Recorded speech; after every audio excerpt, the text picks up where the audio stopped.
Hello, everybody. Welcome to AFL.com.au. This is the September edition of the 25, where we at AFL.com.au rank our best 25 players in the competition. I'm Twomey. This is Riley Beveridge. Riley, we're going to look at what the changes are from the August edition because there has been some movement in the 25 list. This will be the second last list. There'll be one more to come at the end of the final series. But let's get to the top 10 because this, Riley, is where it sits.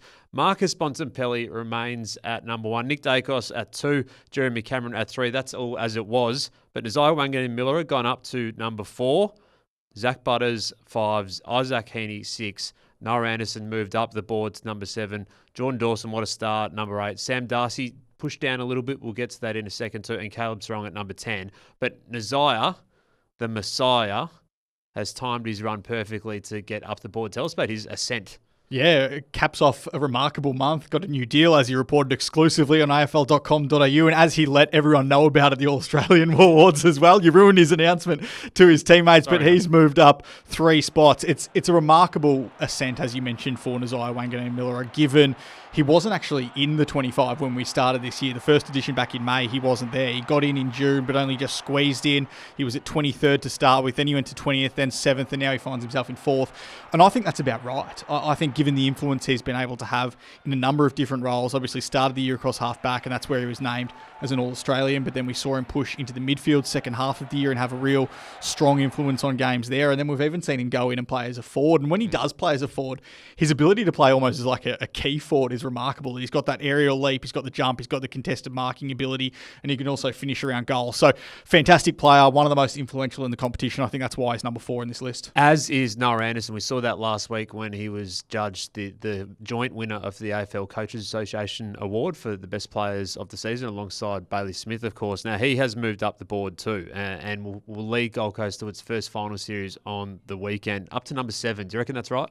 I had him higher. Where? I think I had him 4. I just think his influence on games this year, I think he's a genuine Brownlow front runner. If you had him 4, who were you 3 ahead? I had the 3 that we had there. I had Dacos 1, Bontempelli 2, and then Cameron 3. And then I think I had Noah Anderson as my 4th in this list. I'm not sure how you saw it, but Butters was in my 4. Butters was 3, I think. Yeah, okay. He's such a good player as well. But I just think Noah Anderson, the way he's so prolific with the way he gets the ball, his influence forward of centre, his contest work, his stoppage work.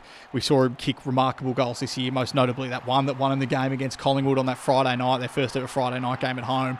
I think he's been so influential for the Suns this year, and I think he's an all-round player in the sense that he does the defensive work, he does the grunt work, and he's one of the best captains in the competition as well. So that's why he was so high for me. Let's get to 11 to 20, the next group here, and we'll see Hugh McCluggage just moved up, deservedly, got his first All-Australian blazer. Max Gawn stays at 12.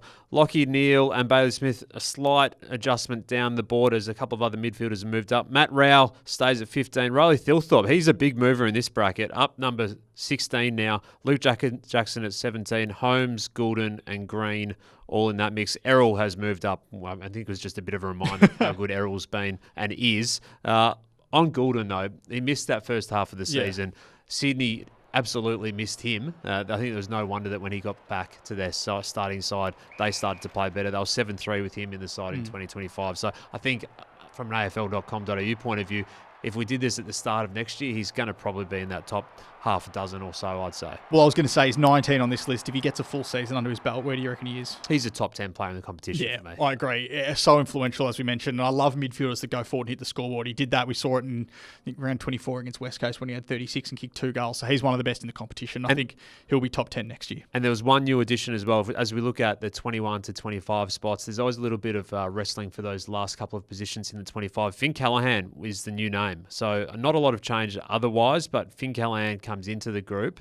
Does he hold that spot by the end of the final series? Yeah, I think he's ready to explode, as he has much the way through this year. He did it in an opening round. He was fantastic in that game against Collingwood, and he's retained that form right the way through. Had a couple of injury issues, but he's overcome them. And I had him in my 25. He was one that I definitely had in there, given his influence that he's been able to have right throughout the season. A few players were unlucky. There's always the unlucky ones. We saw that last week in the All-Australian team.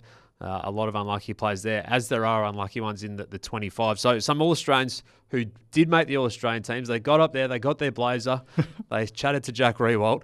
These guys missed out on the 25 though. So Josh Battle, Jordan Clark, Bailey Dale, Harris Andrews, Zach Bailey, Jack Gunston.